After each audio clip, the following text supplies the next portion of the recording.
Hey,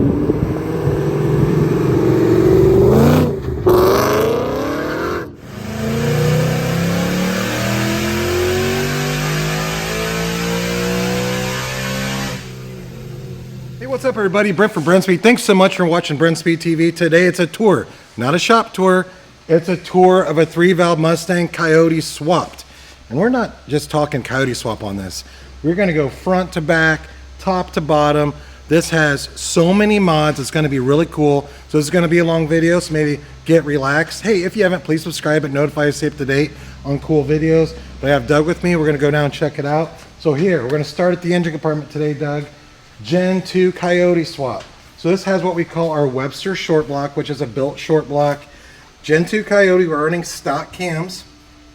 Roush Supercharged with a 79mm pulley. This is an E85 car. VMP throttle body, JLT air induction system, a set of stainless power headers, which when I bring the car up in the air, we'll be able to take a look. But there's just so much else going on with this. Of course, it has a big AVCO radiator.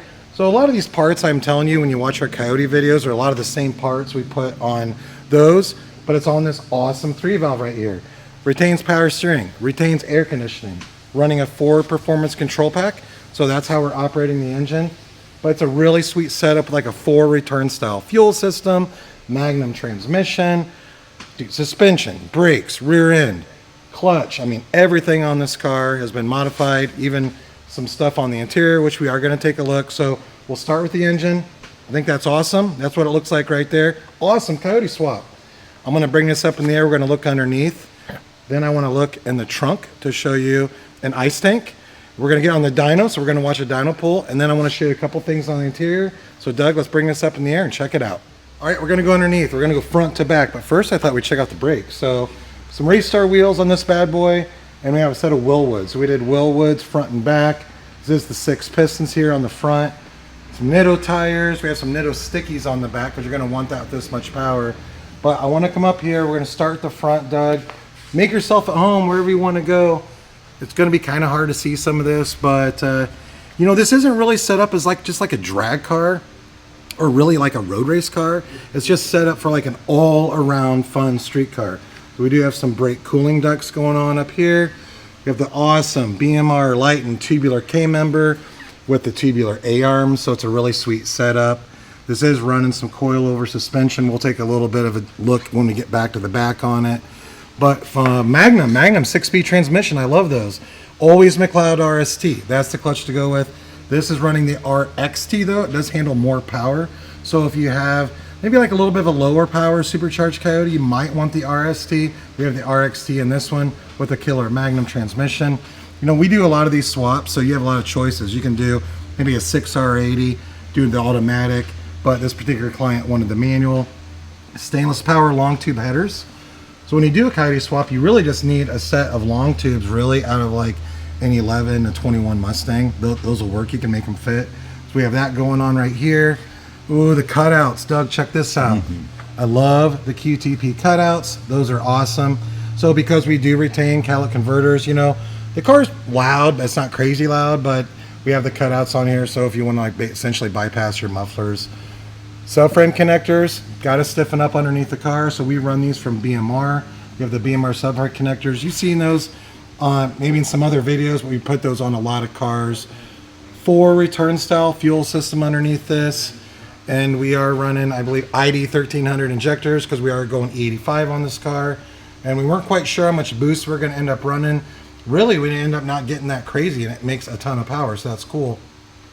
We will talk more about that when we're on the dyno. As far as the rear end back here, so we have a fully built rear end. So we have upgraded axles. We have a rear end package we sell on our website. You have axles, diff, you know, gears. Fully built, we weld the axle tubes, paint it, and then we have, you know, some BMR components back here. So we are running BMR lower control arms. These are spherical on one side and poly on the other. But, you know, if you have a normal, let's say you have just a 3-valve Mustang, not like a Coyote swap or something like that, or maybe just like a normal street car, normal Coyote car, you might not want to go spherical because there is some noise you might get a little bit from having that, but that has the strength. So you want to make big power, you need the strength. Lower control arm relocation brackets on here. You're not going to be able to see it, but of course we have a BMR upper control arm. We always do all those at the same time. Something cool back here, we have the old Watts link. So again, I said this isn't really set up for drag racing. It's not necessarily set up for like road racing. It's just set up for killer handling. So the great thing about this is a Cortex one. The great thing about the Watts link is, really keeping the rear end centered under the car when you're handling out there on some curves. It's a nice setup. Borla S-type mufflers on the back. But that's kind of like the front to back underneath here. So pretty much all the suspension. I did mention, we talked about the coilovers. Doug, you can see it right here. These are from, I believe, Petters. We have some Petters coilovers on this, and it's a killer setup. And we have some sweet sticky tires on the back, because you don't want to run a stock tire. So Doug, go ahead and walk around here. You can go ahead and see. I'll rotate that a little bit there. We do have the Willwoods on the back with the 555Rs on the Race Star wheel. Polished version, of course, you can get these in polish. You can get them in black. Either way, it's really your personal preference. Everyone likes something different. I think what I'm going to do right now is I'll bring the car down. I do want to show you the ice tank and the battery location in the trunk, and then we'll get it on the dyno. We'll watch a dyno pull, and then I'll crack the doors when we have a little bit more room out in the dyno cell and show you a little bit of the interior. So let's move on to the next one. All right, working our way through this video. Now I know I'm talking quick, I'm making this quick. I'm like, check this out, check this out. Let's just try to give you an idea of what we put on some of these builds, but it's a long process to build something like this. It's not something that just happens like that. It's 99.9% finished right now. We're just working on a cold start with the 85. We're gonna wrap that up. A couple little things, a little wire loom here and there, but basically mechanically the car is sound. It makes great power. Doug, come down here, check out the trunk. TIG Vision ice tank. I want to tell you what this is. You might have seen this in some other videos. But basically, the Supercharged is intercooled, and it does have a reservoir for your coolant for the supercharger, not the engine, the supercharger. But you can put this tank back here, and then you can put ice in this. So if you decide you want to go out and do some track use, which maybe he will, maybe a track day or maybe a drag strip, you put some ice in that. Really keeps your supercharger coolant very cold. We run those a lot in our NMRA drag cars. That's a pretty standard practice in the racing industry to run the ice tank. And we also have, like, I don't know if you saw it, a Taylor battery box. So we have the battery relocated to the trunk, which gives us a lot of room up in the engine compartment when we're doing the swap, and the old battery relocation switch right here. So we can just shut the battery off. That's a requirement when you're racing. You want to put the battery in the trunk. They don't know that. Like if you wreck drag racing or something like that, they need to be able to kill the battery because it's not under the hood. So you just hit the switch and it'll kill it like that. Let's go check out this dyno pull.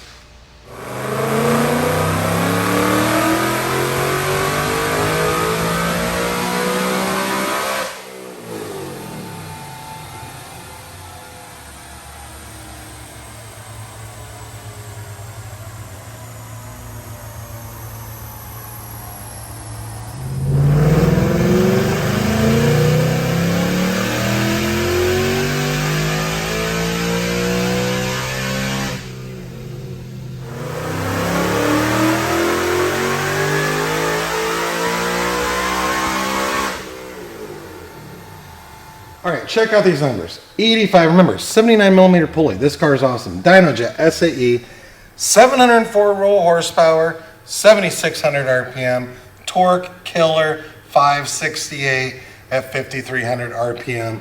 And honestly, there is so much room to grow in this car, but this client, this is really where they were wanting to be on the power level. I think it turned out great. We have big injectors, big fuel system, definitely room to grow on the boost. But I have a bonus for you. You've been watching this video. One of the most popular questions is, like, how do I make my dash work? Like, how do I make that work? Dom, who made the pull and who wired this car, is in the car over here right now. We're gonna ask Dom a couple questions to fill us in. So Dom, we use the Ford Racing control pack. Yep. And we retain the factory computer. Okay, that's a lot of people don't know that. You retain the factory computer. Dom, can you explain on that video we just took how all the gauges on the dash worked? So all the gauges work by using both computers. The factory computer sees inputs from the control pack computer to be able to run the speedo, the tach, coolant temp, oil pressure light, and even the fuel level sender. So we use both computers and feed it information back and forth and retain some of the factory sensors like the oil pressure sensor and the coolant temp sensor. to be able to keep all the factory gauges working. There are some lights that you will have to block out, but everything works that way, including traction control. Yeah, and I was actually pretty surprised that traction control still works in this car with all the conversion we did. So Dom, why don't you hop out? I want to take a look at the inside. Now, a lot of you might leave a comment, which I enjoy comments. You might leave a comment and say, I really need to know where this is pinned. That's probably not going to happen. Spend some time on Google, figure it out. But also, you know, we build these cars here at Brenspeed. Dom can build this for you here at Brenspeed. You can always email quote@brenspeed.com and say what's it cost to get installed, and we can help you out with that. Or if you have one, you already put all the drivetrain in, which maybe some of you are capable of that, and the wiring is just a nightmare, the fuel system's a nightmare, we can get you taken care of right here. But Doug, let's take a look. Dom, we have a roll bar in this, right? Yes, we do. Check it out. The sidebars are removed. Put in a roll bar, powder coated, same color as the interior. Now I will tell you something about these builds. We're gonna do a rear seat delete and we didn't do it. But we have the roll bar, G-force harnesses. We install all this. Removable sidebars, so we don't have them in right now. But we wanted to do a rear seat delete in this and just really struggling matching the interior perfect. The roll bar wasn't a problem, but getting the rear seat delete was an issue, just making it match perfect. And we decided just to go back because the client wanted this car back. Just go ahead and go back to the factory rear seat right there. Because, you know, hey, on a build like this, you always face challenges. So if you're trying to do something like this yourself, you will face challenges. Hey, we face challenges here at Brenspeed, but we can figure it out. Sometimes you're on a time crunch and you're like, what would you like? Well, I would just like to do this instead because I don't have all the time in the world. I want my car back. It happens a lot. So I'm Brent. Leave a comment if you have any questions. Hope you like watching this video. I will put a link at the end to some other Coyote swap videos. You can click on and watch. Please search our channel. There's hundreds of videos on supercharged Coyotes, 3-valve Mustangs, F100s. I mean, we do Coyote swaps on all kinds of vehicles. We can handle that for you. So you might want to look around and watch that and, you know, check the details. It'll have our address, have our phone number, all the contact information. That's pretty much it for today. I hope you enjoyed it. Thanks for watching.